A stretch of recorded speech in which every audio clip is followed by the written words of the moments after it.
if you listen to him and you listen to some of the folks that I've been listening to, that's why we've been in the Middle East for 15 years and we haven't won anything. We've spent $5 trillion in the Middle East because of thinking like that. Although not in government service, I was totally against the war in Iraq, very proudly, saying for many years that it would destabilize the Middle East. Sadly, I was correct.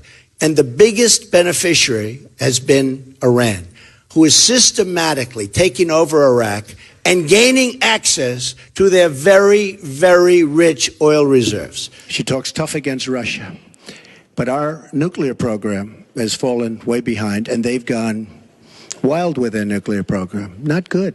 Our government shouldn't have allowed that to happen. Russia is new in terms of nuclear. We are old, we're tired, we're exhausted in terms of nuclear. A very bad thing. Now, she talks tough. She talks really tough against Putin and against Assad. She talks in favor of the rebels. She doesn't even know who the rebels are. You know, every time we take rebels, whether it's in Iraq or anywhere else, we're arming people. And you know what happens? They end up being worse than the people. Look at what she did in Libya with Gaddafi. Gaddafi's out. It's a mess. And by the way, ISIS has a good chunk of their oil. I'm sure you probably have heard that. It was a disaster. Because the fact is, almost everything she's done in foreign policy has been a mistake, and it's been a disaster. Right now, Syria is fighting ISIS. We have people that want to fight both at the same time. But Syria is no longer Syria. Syria is Russia, and it's Iran, who she made strong, and Kerry and Obama made into a very powerful nation and a very rich nation very, very quickly, very, very quickly.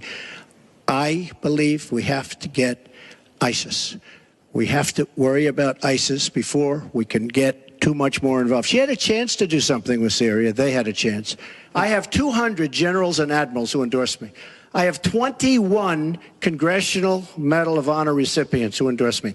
Now, with these 200 admirals and generals, they can't believe it. All I say is this: General George Patton, General Douglas MacArthur are spinning in their grave at the stupidity of what we're doing in the Middle East.